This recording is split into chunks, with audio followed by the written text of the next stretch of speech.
Ada yang diskusi sampai jam 11 malam, 12 malam sampai jam 3, membahas hal-hal yang sifatnya buruk dalam masalah cabang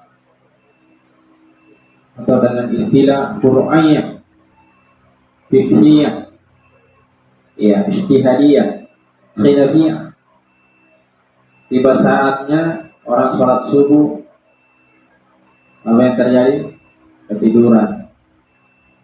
Bukan lagi kepagian, tapi kesiangan. Ada yang seperti itu. Padahal ada hal yang pokok, sholat 5 waktu ditinggalkan karena baper dalam diskusi, debat sampai naik pitam, emosi, ya, saling menghujat. Apa yang diperdebatkan? Hal-hal yang menjadi sunnah di dalam sholat, masalah fikih, kunut sunnah, ya, fikih antara mendahulukan lutut atau tangan ketika ingin sujud, antara duduk iftirash dengan duduk tawarruk, ya, antara sedekap dengan tidak sedekap, antara letaknya tangan ketika kita bertakbir apakah sejajar dengan daun telinga atau hanya sejajar dengan bahu, atau meletakkan kedua tangan apakah di atas dada atau pas dada atau di bawah dada atau di bawah pusar. Itu yang diperdebatkan. Masalah-masalah khilafiyah yang dari dulu para alim ulama itu sudah dibahas. Tinggal kita memilih dari kitab-kitab mu'tabarah sesuai kajian-kajian yang ada. Tapi pas waktu sholat 5 waktu dia tidak muncul-muncul, tidak datang-datang di masjid. Bahkan dia meninggalkan 1, 2, 3 waktu sholat. Ada begitu? Ada. Hebat diskusi, debat, masalah sholat. Ya, ini perkara-perkara masalah khilafiyah. Debat masalah jahar basmalah, tidak jahar basmalah. Ya, debat masalah pakai sorban, tidak pakai sorban ketika sholat. Itu semua diperdebatkan. Tapi masalah-masalah pokok, termasuk masalah sholat. Sholat ini masalah usul apa masalah furu'? Oh, usul. Iya, masalah usul. Ada pun kaifiyatnya, ada masalah fikih, furu'iyah. Tapi sholat itu pada hakikatnya masalah usul. Meninggalkan sholat dengan sengaja, apalagi tidak meyakini akan kewajibannya, maka sepakat atau ittifaq minal fuqaha'i, ya, annahu kafir. Siapa yang meninggalkan sholat dengan sengaja, dengan memahami atau meyakini ketidakwajiban sholat, maka ijma'u minal ulama annahu kafir mutlak. Ya. Adapun orang yang meninggalkan sholat karena kelalaian atau karena dia malas, maka para alim ulama ada khilaf di antara mereka. Ada yang mengatakan dia fasik atau dia melakukan dosa besar, tapi tidak khuruj minal millah, tidak keluar dari agama. Jadi janganlah kita ini terlalu hebat dalam debat, dalam diskusi, tapi meninggalkan yang usul. Ya. Sama ketika saya menyampaikan kepada jamaah yang lain, kita ini terkadang terlalu sibuk dalam masalah cabang, masalah kulit, tapi lembek dalam masalah isi. Saya kasih perumpamaan, ada orang yang terlalu keras dalam masalah huruf, tapi lembek dalam masalah usul. Ya, contohnya apa? Ada yang ketika melihat saudaranya yang tidak berjenggot, karena yang dipahami jenggot itu hukumnya sunnah yang tidak menjadi wajib untuk ditumbuhkan.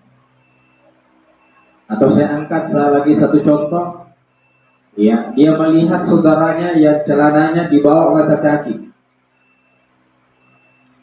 Ya, ini perkara masalah atau perkara yang sejak dahulu sudah dijadikan sebagai, ya, ajang perdebatan ilmiah oleh kalangan ulama. Mereka dalam mengambil satu fikih atau pemahaman, mereka berbeda pendapat. Itu yang dibesar-besarkan masalah cabang. Tiba giliran masalah, ya, usul. Apa itu masalah usul? Seperti, ya, hukum mencuri. Hukum mencuri itu halal apa haram? Haram. Itu huruf atau usul? Oh, usul. Terlalu keras dalam masalah furqiyah, lembek dalam masalah usul. Dia tahu orang ini suka mencuri, menipu orang, tapi tidak pernah dinasehati, tidak pernah dikasih isyarat, tidak pernah dilarang. Lembek apa tidak? Lembek. Bahkan hasil curiannya pun juga dimakan bersama. Iya. Lembek apa tidak? Lembek. Bahkan dijadikan teman. Iya. Dia sudah korupsi, mengambil hak orang lain. Ya, karena ada kesamaan model, casing. Ya.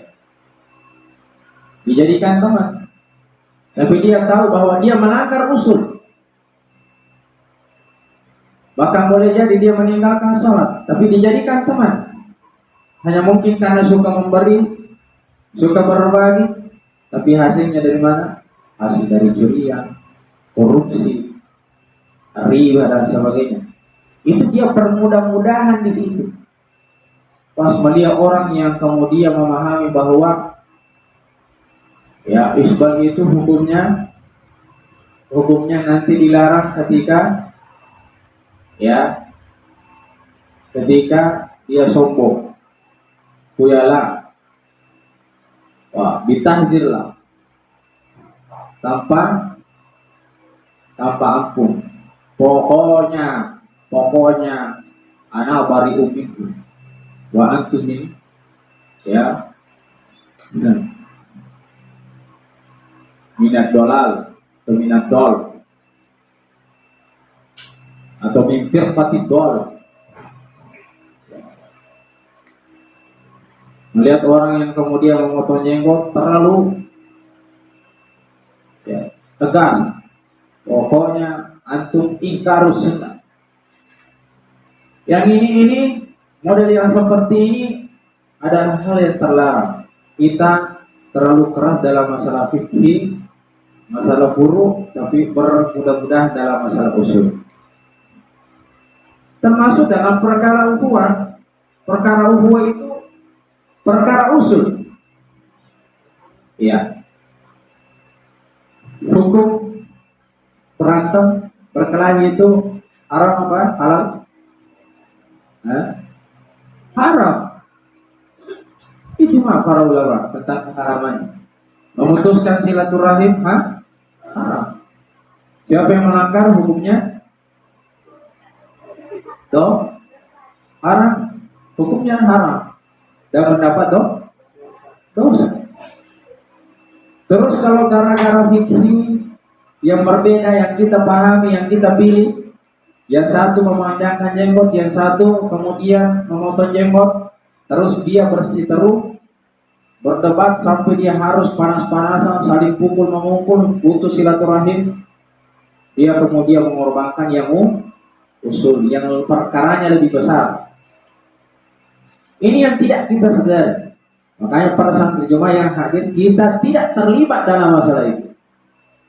Ya, kita tidak terlibat dalam masalah itu. Ya, walaupun saya pribadi tetap memanjangkan jenggot dan memilih pendapat bahwa memanjangkan jenggot itu hukumnya sunnah, dan boleh kemudian memotongnya ketika melebihi dari segenggam tangan. Ya, dan juga saya memilih celana saya di atas mata kaki, ya, sebagai sunnah. Tapi ingat para santri, keluasan ilmu kita, kalau kita sudah mengkaji tanpa harus mempermasalahkan atau bahkan tidak perlu kita menyalahkan orang. Yang mau potong jenggot dia juga punya fikih. Ya, yang kemudian ada yang celananya di bawah mata kaki, dia juga punya fikih dan punya referensi. Tidak boleh saling menyalahkan. Ya, tapi antum juga yang sudah belajar, bahwasanya sudah ada, baca buku, dengarkan pengajian, antum masih memilih ya potong jenggot, antum jangan suka mengejek orang yang memanjangkan jenggot. Ini juga ada ini penyakit, sudah tidak berjenggot mengejek lagi. Ya, ada yang mengatakan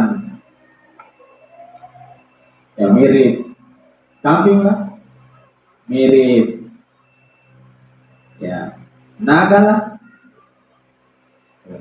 Ada lagi yang mengejek orang yang celananya di atas mata kaki dengan mengatakan celananya anak jadi pakai.